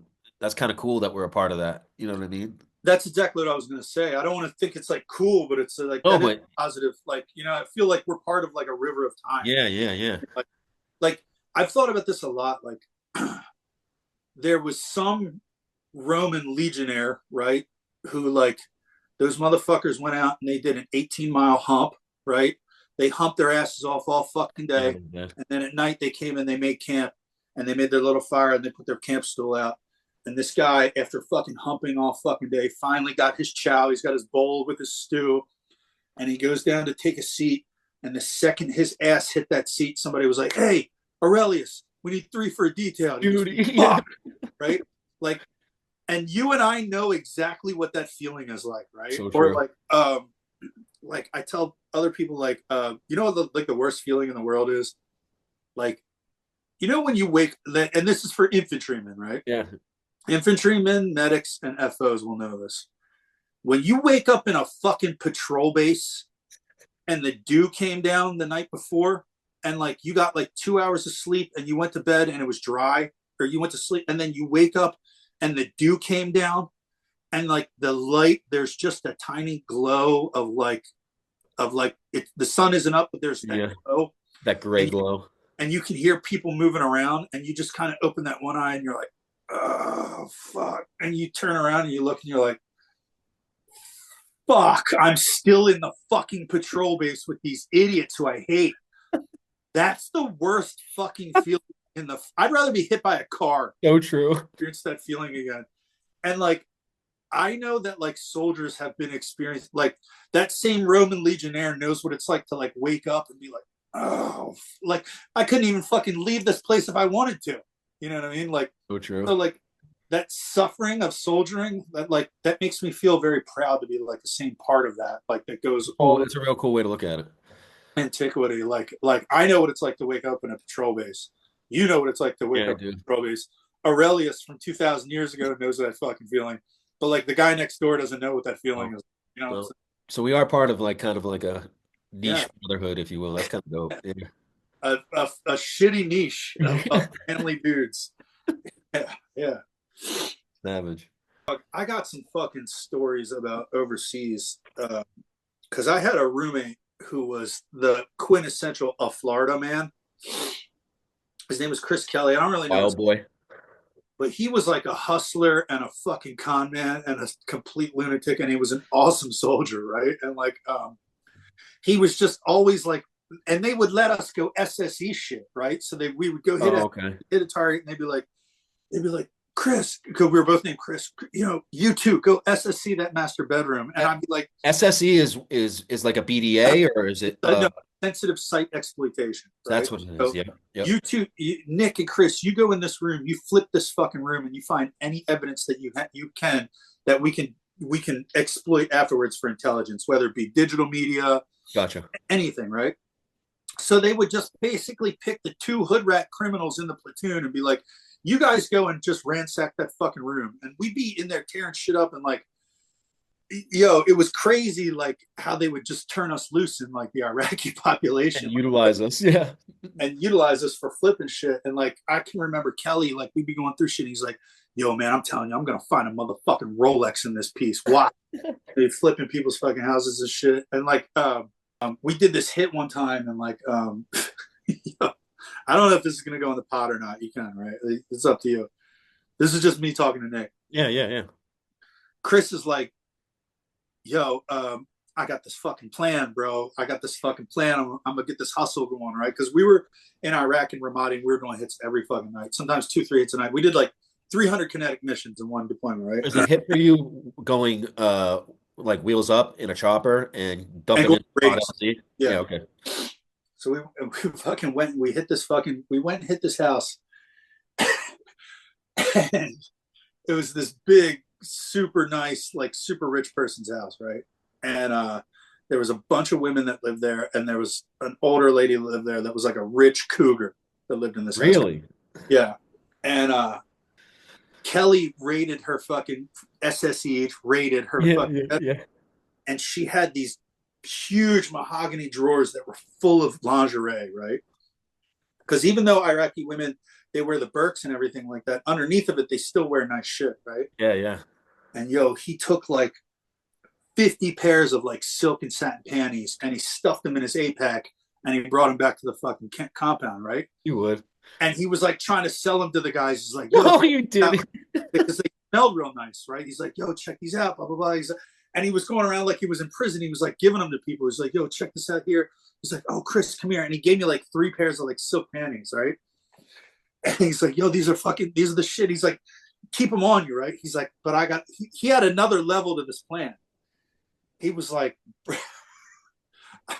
he's like, bro, I've been jerking off in these panties every fucking day. I knew it. And the ones that I jerk off in, I keep them on my left side cargo pocket, and I keep the new ones in the bag. So when we go do a hit, what I do is I take the cargo panty, I take the panties that I've jerked off in, and I put them back in someone else's fucking house in their fucking underwear drawer. And I'm like, what? Why the fuck would you do that? He's like, nah. He's like, I'm trying to ruin motherfuckers' marriages, yo. I was like, he's like, imagine we come to your house and we blow your fucking shit up, and then we kidnap your husband, and a couple hours later you're just tired and you want to go to bed.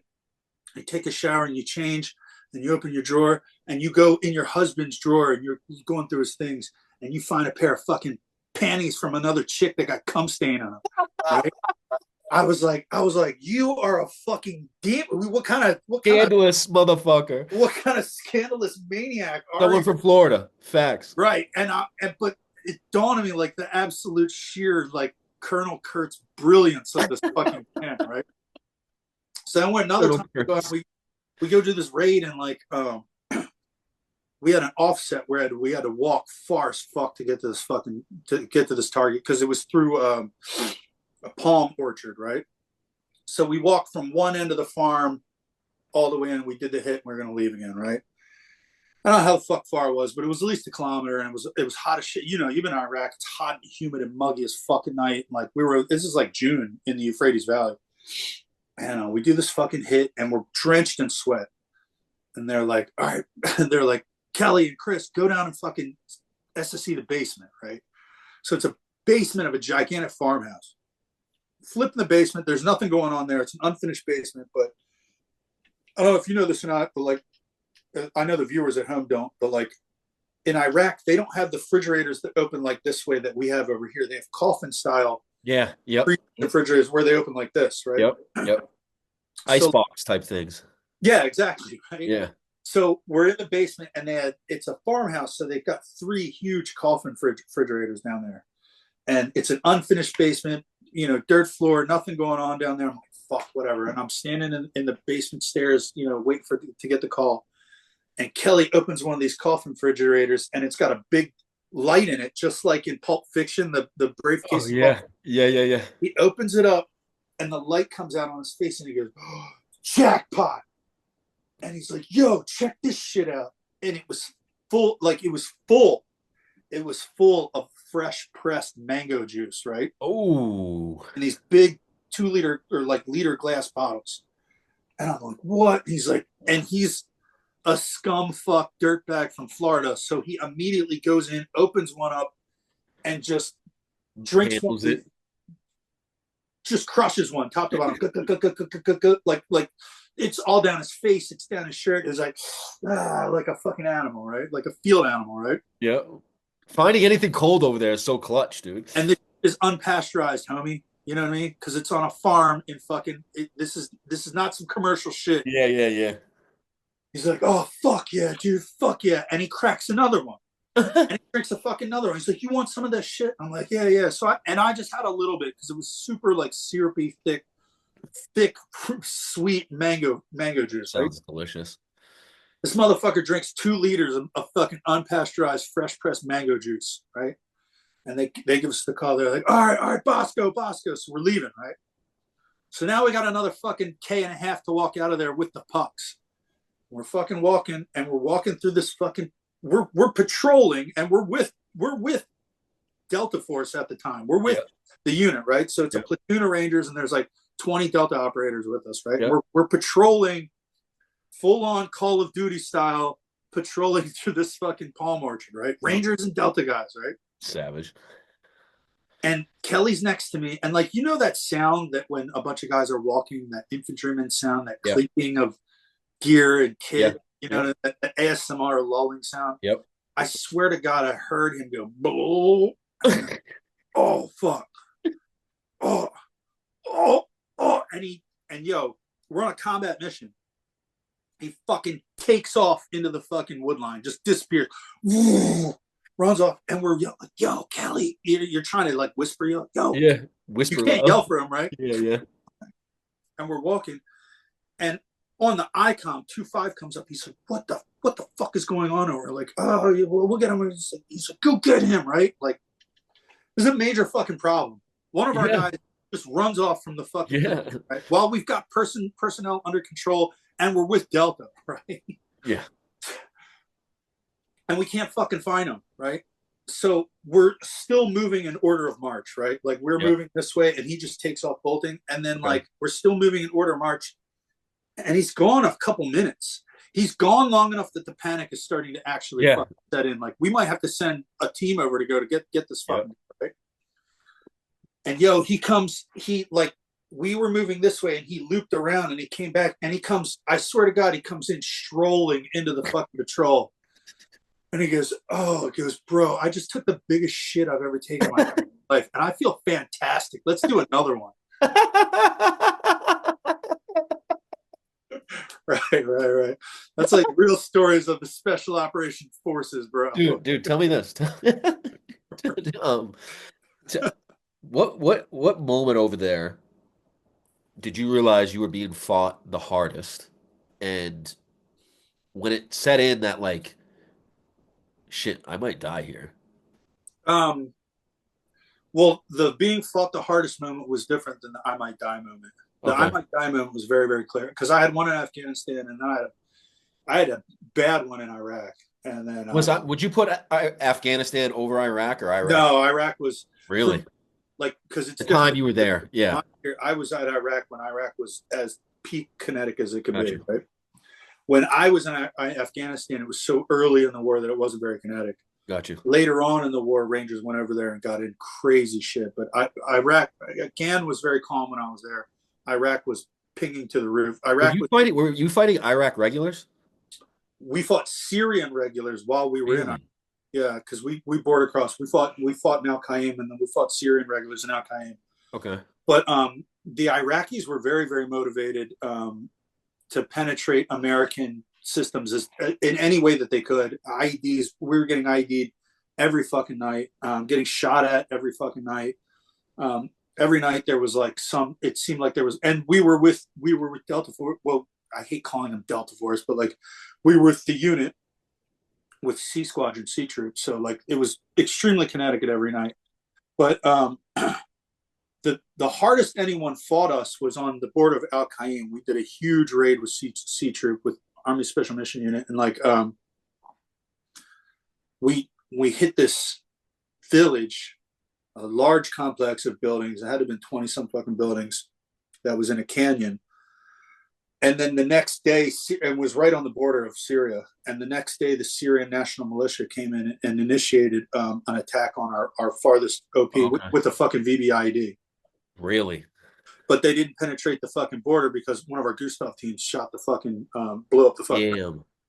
And then we brought everything to bear on these fuckers. We brought like a whole weapon section, 60 millimeter mortars shot until they were black. And then we had not a Cobra, but an Apache, an A1H, a Marine Corps Apache. I didn't know this, like, oh, I'm sorry. Wait, a Cobra, I'm sorry. Apache Cobra. Army one. A Cobra's. Yep. I didn't know this, but like Cobras have like extremely long loiter time. So like a Cobra can loiter forever, like an hour, right? They can sit, yeah. And we like just destroyed these Syrians who attacked us out on the border there. We were in a very, very long, like 3-hour engagement with these guys. It ended up with us with our battalion fires NCO dropping a fucking JDAM on them with, like 60 millimeter mortar shot black. Everybody got being on the ground for a JDAM to hit, dude, that's different. It was, the thing I can really remember very clearly about it was a middle of the day and a bright, clear day when it dropped, because he was like, the plane's going to make a burn run. So it comes down and it does like this, and it kind of like skips the bomb off of it, right? And then the bomb GPS guides its way in. When he did the burn run, you can hear the whole sky, right? Roar! And then it gets quiet, and I looked up, and I swear to fucking God, like, the bomb is so big, it's like the size of a fucking car. Yeah. Yeah. You could see the fucking thing falling from the sky. Yeah. And I remember looking up at it, and I swear to God, I could see what I thought was either the fins or like the writing on it. Like, cause it was so clear, like, and the adrenaline was so high. Like I could see the details of the bomb itself as it fell, and thinking like, holy fuck. And then when it blew up, I thought it was going to make this giant mushroom cloud, but it didn't. It just did the wham, like the vapor wave. And then the building that it hit just looked like it imploded. And then a giant smoke. And then like all the shooting stopped. Like there'd just been a constant popcorn of shooting. And then all the shooting stopped. And I'll never forget this. The battalion fires NCO, he had really long hair. He had like long, dirty hair like I have now. And he was chewing gum. And he was like sitting on his, because he had the giant ruck, and he was sitting on his ruck and he was chewing gum. No, he was eating something. He was chewing. But he was like chewing with his mouth open. He was like, well, that's it. We're like, after just hooking and jabbing for a fucking hour, yeah. Yeah, we were like, all right, I guess that's it, man. Like it was like he's like, I've had enough of this shit. He just thought 2,000-pound bomb, man, and like, but yeah, like the I'm gonna die moment. I had a couple like without like going super into it. Like if you've ever been shot at close, that's different than being shot at. Like, yeah, because you don't know. Yeah, I hear you. Right. But I was in a Striker one time, and like at the time, the Strikers didn't have the RWS on them; it just had an open hatch. And I've been on top of a Striker while we were moving a Striker at night, and we were alone in a field doing a thing, and we were getting shot at, and then a couple of rounds hit the Striker, and that like the flinch of that, and like I got IED'd pretty good, and like on Route Michigan. And like when the blast went off, the hatch was up behind me, so the hatch ate most of the blast. You were in the Striker still? I was in the Striker still, yeah. Because at the time, at the time when what we were doing is we would have 4 GMVs for the Ranger platoon, and the D boys would have a Pander, which is like a small armored vehicle, and then a Striker, like a MEV version of a Striker. So Okay. it didn't have weapons on it, but it was used as like a mobile CCP and a mobile CP. Gotcha. And then on top of it, we just had a 240 with a gunner, and I obviously was the 240 gunner. So I'm up on that thing, and we got hit by the ID, and like I don't really remember this very well because it fucked me up, but like the blast went off and it knocked me down into the vehicle. Same here. And it went off. Did the Haldon suppression system go off when you guys got Yep. when you guys got hit? Yep. Like that white powder shit Yep. falls out of the fuck. I was so confused by that, dude, because I had never. Right. It only goes off for a second. It's like that. Yeah. And it knocked me down in the hatch. And when I was in the hatch looking up through the shit, I remember it kind of came to, and there was a minute there where I panicked because I thought it was fire. I thought the vehicle was on fire. So I started like freaking out, moving around and shit. And one of the D boys, just like this in the camera, he just reached in like this. He just reached in and was like, whoa, whoa, whoa, whoa, whoa, whoa, you're okay, you're okay, you're okay. And I was like, I remember he's like very calm. He's like, I need you to get the fuck back up there and see what's going on. And I climbed up, and I was like, oh, I was rocked. I was totally fucked up, like totally like bell rang. Yeah. And I climbed up out of the hatch, and there's that little ladder there, and I took one step. And the second my head fucking came out, a long, long, long peal of PKM fire. Oh. Came at us. And I like flinched again, and I was like, go, go, go, go. And that moment where I like went up and grabbed the hatch and was about to pull my head out, like that cartoon Ziggy. Yeah. Like that moment when I came up and then that PKM went off. That's the most scared I've ever been in my whole life. Like that's Dude, and I've been in a bunch of other shit like, but that moment right there, that's the most scared I've ever fucking been. I was a Vic 1 gunner in a MAP V 3 truck convoy. Yeah. And, we got complex ambushed on Route 606 in Afghanistan, and I don't know what part of Afghanistan is that. This was Lashkar Gah. I don't know if you know the FOBs over there, but we were closest to FOB, I think Delaram 2. Oh, I'm not familiar with that. So I would have been in what you would have known as FOB Blessing before it was FOB Blessing. Yep. And then Bath and Calf. So I don't know if you know the main road over there, dude. We pivot off of it, and it's all. Is it the one that goes from the south all the way up north, Yep. like through J-Bad and Yep. yeah? So I've been on that road. That was So it's all wadis off of it, dude. So Yeah. if you've ever been in a gun when a truck goes over wadis, I never realized how hard it was to engage a moving target while going off wadis when your gun. I didn't have it in the harness; it was free gunning. Yeah. So I'm bucking with the 50 back at these guys. It seemed like I was getting opened up from everywhere. Was this daytime or nighttime? Nighttime. No MBGs, and I just tried to focus on muzzle flashes. But we followed a truck that had a gunner in the back of it, and we were chasing them. And I got hit by, like, I remember getting PKM fire from the left, and I was getting well-aimed shots from the right. I remember this because I heard like a bam, bam, and then it skipped off my helmet and knocked me down into the truck. Oh my gosh. And I remember tasting carbon. Ugh. I felt like I had like smoke coming out of my ears, bro. But the same instance, like the guys in the truck were like, I need you to get back up there and see what's going on. Like it's like so like, dude, shit's going down out here. Do you want me to pop my fucking head out there, dude? Fuck you. That's crazy. We've had such a similar moment as that. You know what's funny? Like I can remember in the bad shit that I've been in, like a lot of it I don't remember at all, but the main thing I can remember is like the smell. Like you were talking about that taste of carbon. Like I can remember when we were at that bad firefight up in Al Qaim. I can remember running for cover, and I can remember the way that like my toes felt in my sweaty socks inside the boot. And then I can remember the really bad smell of like that ammonia body odor that comes up out of your kit. I can like remember those smells so like the sweaty inside of your flak. Yeah. It's like such a weird visceral and it's like we were talking before, like there's big gaps that I don't remember at all. Or I'll talk to a buddy and he'll be like, hey, you remember the time we did the thing? And I'm like, I have no fucking clue. That kind of scares me when that happens, dude. Because it's happened to me a few times where like we've been in significant like hits and I didn't remember it, and he told me about it and told me what I did, and I was like, damn, I don't remember that at all. Well, I don't think it's that bad though, because I've done the reverse to that of guys and be like talking to Brian Coons, be like, "Oh man, you remember when we did the blah blah?" And he's like, "I have no idea." I was like, "How do you not remember that?" But like, it's just, it's. I think it's too much for your brain to fucking I think remember. you're right. I think you're getting overloaded. Right. Like, I mean, I can't remember how many months I spent in combat aggregate. Like, Rangers tours are a lot shorter. I think I did altogether like 10 or 11 months in combat as a Ranger, but like, your brain can't remember No. every fucking detail. And I know for me, like, I've got a few of the really bad things I remember.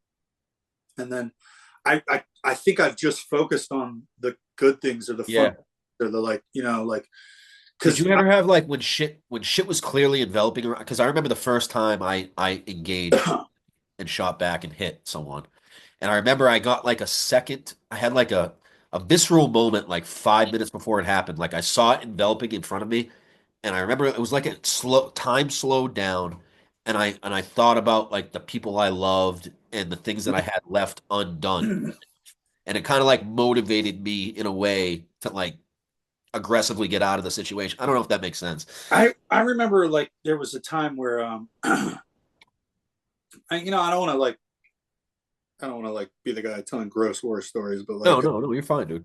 there was one Oh, incident man. where like we had a puck, and like this puck made it. He was had his hands secured, and he was in the back of a vehicle, and it kind of did this sort of motion like this. Yeah. And I thought, and all he did was just brush up against somebody, brushed up against Erod. And I don't know what happened, but I had like a complete loss of control. Like I melted. I grabbed this dude and I started Oh shit. really fucking this guy up, like Wait, terrible. what does puck mean to you? Person under control. Oh, okay. And I just remember looking. I remember having like I went off on Erod. It was like, you weren't paying attention. This guy could have grabbed your shit. He could have grabbed your weapon and shot me. Blah blah. Like, and I had a complete meltdown when I was, I don't want to talk about, but I did I've something been terrible. there. I like, and I remember like afterwards, like being like vibrating with like anger. Mm. You know what I mean? Like I felt like my whole body was like vibrating because I was so fucking angry that it just transpired. That Like, could have killed you. and then afterwards coming home and parsing, I felt like such a high level of shame for that, because I'm like, oh I man, hear you. a real operator would have kept his cool there, right? But I had a complete, and I don't even think, because only one guy was with me. Erod was the only guy with me, and like I don't know if that guy died or not. I don't know what became of that Yeah, person. yeah. He was certainly very, very severely injured, right? After what I did to him, and I can remember, like I never felt like that before. Like I felt like almost like I was a little bit. I know this sounds fucking weird, but I almost felt like I was vibrating so fast that I felt like I was almost like a little tiny bit like levitating on Damn. the fucking ground, right? That's wild. Yeah, like I don't know how to describe it. Like I No, was, but you described it well because yeah, I've been in moments like that, kind of similar. Just I don't know. I feel like everyone gets like that when everyone's under fire or under. That's how you like talk to like everyone in a certain way. But you're right. Warrior ethos. If you do follow it, you're supposed to remain calm in any kind of situation like that. That shows me that you really embody like the views of a warrior, man. Because I mean, not a lot of I people know do. this sounds fucked up, but I've never been like really, really deeply. I don't know. Like I think in those I don't know. I don't know how to say it. Like I never really felt like that's the only time I ever really felt like I lost control. Yeah, You know what I mean? and you were mad at yourself because of it. Yeah, yeah, yeah. Even though I feel like that's normal for a person to have lost, like all the combat that we've been in and all the things that we've done, it's normal for someone to go through that. Of But course. me, like, man, that D boy wouldn't have done that. You know what I mean? You And held that. You said you hold just like your boy, dude. Holding yourself to a higher standard. You have high. yeah, It's what it is. I mean, I think at the end of the day, I'm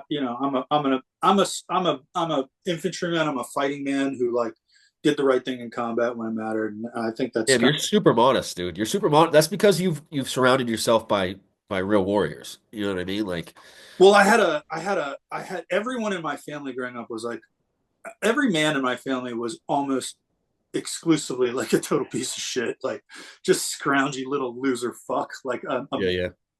in name only. But I had a grand uncle who had been a platoon sergeant in D-Day.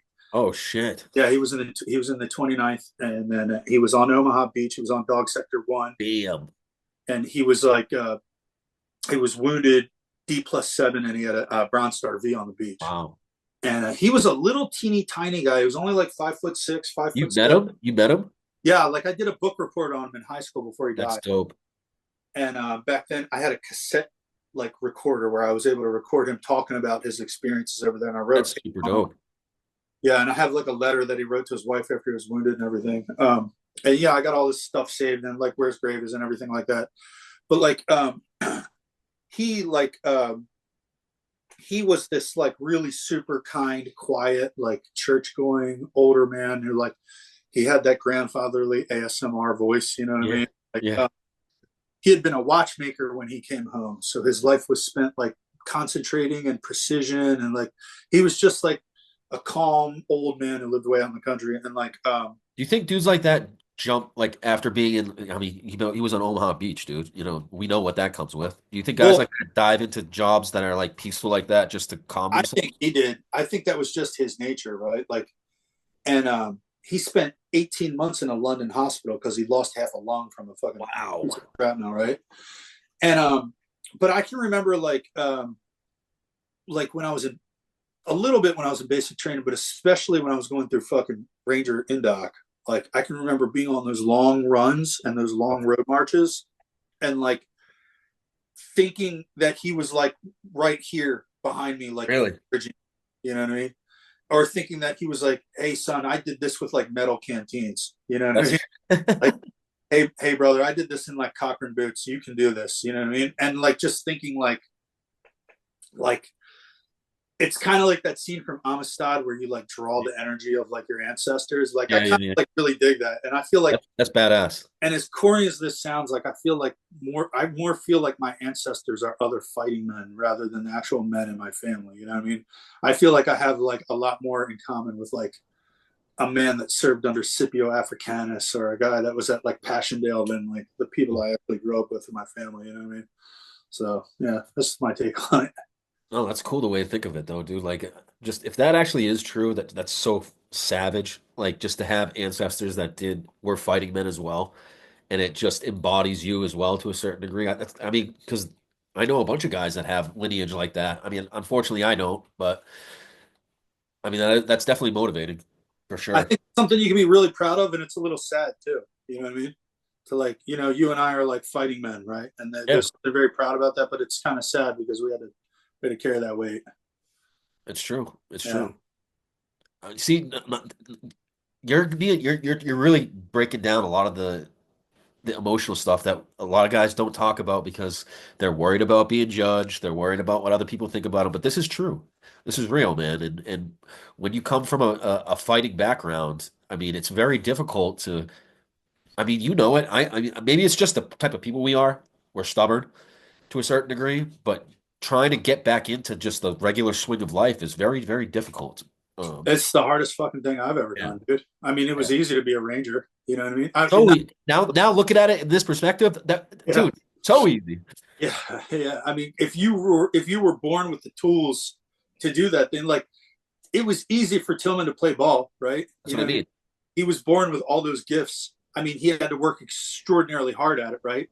But he was born with a set of tools that made him being an athlete easy to him, right? That was like his purpose. He was destined to be this incredible athlete because his genetic makeup was that way. Like, you know, I feel like I at least had the genetic and the mental makeup to like be a soldier. You know what I mean? So did you get a little bit out of like you know, being on the Bering Sea, like kind of in that same? No, that was like a whole different thing. Like, I've like written. First of all, what got you to do that, dude? So, well, I was living in Seattle, and I got out of the military. And I was totally fucking dead as fuck, flat broke, bro. Like a total fucking. Oh yeah. Like dead broke, not knowing where my next fucking meal was coming from, just being a piece of shit, just getting in fights every fucking day, getting fucked up every day, partying, just living like a fucking maniac, right? Yeah. Yeah. I went to one of these like job work placement type things where you come in and they like fucking they assign you on a work gang and you make like $100 a day, right? Yeah. Yeah. And they sent me out to this place called Pacific Fishermen's Incorporated, PFI, out in Ballard. And at the time, I spoke really good Spanish because I had a Spanish girlfriend, I had a Mexican girlfriend. I love them too. And so at the time, I spoke super good fucking Spanish. And they put me on a work gang and they sent me out to PFI. And our job was we were going to paint and scale boats. Scale is like paint removing on metal boats, right? Yep. Yep. So you put on the Tyvek suit and it's grunt work all fucking day long with a scaler and painting and rust removal, right?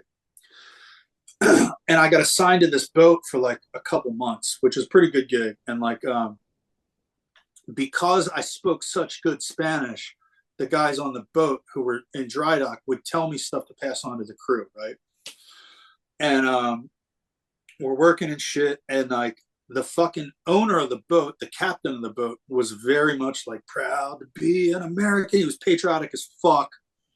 And there were two guys living on the boat, and they were the main crew members. They were the deck boss, and they were the captain. Okay. So these guys loved my fucking work ethic. I worked like a fucking animal. I was like outgoing. It stuck out to them.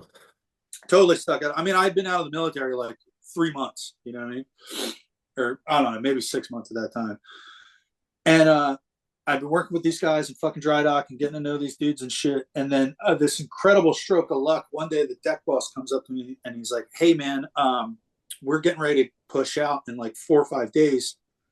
And one of their crew members was had been in a terrible motorcycle accident and like severely fractured his fucking leg. Okay. So they were missing a crew member. And he was like, "Hey, I've been talking about it to the captain. We really like your work ethic. We think you're a fucking good dude. You know the boat. We think you might be a good choice to come up with us, not to go crabbing, but to go do salmon." Okay. Which is like a really easy, like that's like that's not traps, right? That's nets. That's nets, right? Yeah. But like you're on a collector boat. It's called a tender, right? So the salmon boats, they do their thing. They come up to you and they offload their catch to you, right? So this would be like the YMCA basketball club basketball version of like, and like the Bering Sea is like the NBA. Yeah, got it. Like, hey man, why don't you come up and play a little YMCA ball with us, right? Yeah. And I was like, all right, well, what does it pay? And they're like, bro, it's $200 a day, tax free. Not bad. All the meals. It's fucking simple, right? I was like, fuck yeah, I'll do it, right? So like, how long do you stay out for? It was 45 days and then 15 days off, and then it was like another 10 or 15 days. I can't remember, but it was a couple months, right? Yep. And it was easy, dude. It was the easiest fucking shit ever. Like, I had a bunch of fucking adventures up there. But what I didn't know was that at the time, it was kind of like my audition for the big leagues. They wanted to see how I handled myself on the boat, and more importantly, being on the boat, how I handle myself around the other guys. Because when you're on a boat for months, significant, yeah, that's a big fucking deal. They got to make sure they get along with you. Because like there was no question them. Like, I mean, bro, I was like a fucking 29-year-old fucking Army Ranger. Like I was jacked as fuck. There was nothing physically that I couldn't do better than anyone there. Yeah, yeah. But and the best part was like I was a rated line handler. Like I knew how to handle rope. Like I was just a dog. Like, and the captain of the boat was like an older man who was really, really kind and warm and friendly. His name was Captain Ron Lloyd, and he was definitely a mentor to me. And I was his fucking dog. He could have been. Hey, McCoy, go put your fucking head through that window. And I'd have been like, smack, I would have done it. Fuck yeah, give me another window, right? And because I so desperately wanted to like please this guy and make this guy proud of me. Right? Get it. He had this warm grandfatherly energy. And I remember one time we were up there and we're in Igaguk Bay, and the boat is like anchored in the bay. And it was like an off day, right? Because like you'll work really hard and then you'll have like 18 hours or 12 hours where they shut shit down and like no one's working, right? And it was a beautiful day, and the boat has a huge mast on, right? Like not like a sailboat, but like a commercial mast with like the arms and the lights and everything on it. And I didn't realize this, but the boat guys, like there's like a hazing ritual, but it's not like hazing. They just kind of fuck with the new guys. and the deck boss was like, "Hey, I need you to go up and climb that mast and change the lights on the fucking mast." Oh, And the mast is like 80 fucking foot high. damn. And I'm like, "Yeah, whatever, man." And I fucking climb up this motherfucker, go out on the yardarms, and I change the red and the blue lights. And I'm coming down, and I'm about 25 feet off the deck. And then because of the deck to the water, I'm probably about 40 feet off the water. Right. And I'm like, "Yo, Ron, I'm going to jump off this motherfucker into the bay." He's like, "No, no." I was like, "Don't worry about it. I got this fucking ranger. Watch this." He's like, "No, no, no. Fucking stop, stop." And I'm like, "Don't worry, old man. It's fine. You're not built for this shit. I'll do a flip off this motherfucker. Watch." And all the guys came out of the boat and they started screaming like, "No, no, no." And Ron was like, "That's a fucking order. I'm ordering you to come the fuck down there." Right. And I was like, "All right, Jesus Christ." Guys. So I climbed down and I was like laughing and I was like, "Come on, Ron. I was just fucking, hey, sir, I was just fucking with you. I wasn't, it's all good, man. I would have just jumped in the water and then swam over here." Right. And he goes, "No, man, you don't understand." He's like, "The current out there is 20 fucking knots." Really?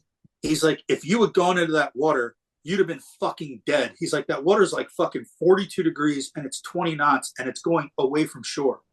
Damn. Like, I don't care how strong a swimmer you are. If you jumped in that water, you would be fucking dead. And he's really? like, "The reason I fucking screamed at you is because I knew you were going to do it." And I was like, "Oh shit." And he's like, "I love the energy, but man, listen, like you got to really like lock in for me."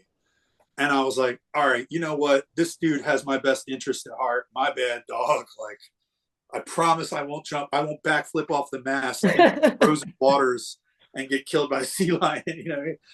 And then, after that, they pulled me up to the real tour, and I had all those adventures up there in the big. Were you happy you did it? Fuck yeah. Yeah. It humbled the fuck out of me because just like like you think you're an alpha male serving in the Rangers, and then a guy like Pat Tillman comes along and makes you realize you're not an alpha male. Well, like same thing. Another thing, like I'm an Army Ranger. I'm a bad motherfucker. No one's more badass than me. And then you go up there and you do this job, and you're like, "Oh fuck, this is like a whole another level of like intensity. Like these dudes are not fucking playing up here. Like this is a job where you for real can die." Like I almost died. Like two weeks in, I was almost killed. Damn. Yeah, it's a very, very serious affair. We can get into that in another. Facts, we will. I definitely want to. Some wild shit that happened up there, though. Oh, dope. Well, I think we can put a bookmark in it right there, brother. Sure, man. I appreciate you coming on, and this was a blast, and I look forward to meeting you in person and doing one in person because that's when the best stuff comes out, dude. I think the best energy is in person for sure. Yeah. Vegas will be rad. I've spent some time out there, and I've done a bunch of training out in Vegas. I'm looking forward to it. So dope. Well, yeah, man. Much, and I'll chop this up, and I'll get some shorts out of it first, and then I'll drop the edited version. So the shorts will go on like all the social media channels and shit like that. Yeah, I'll probably drop one short tonight, and then from there we'll get another one out in a couple of days after that, and then I'll edit the whole episode, and I'll drop I pick one badass picture out of the bunch of yours, and I'll put some music with it. You can pick the music, and just do some like old '90s underground hip hop. Dude, I was hoping you said that. I was hoping you said that. Put some anything from the first Wu-Tang album. Got you.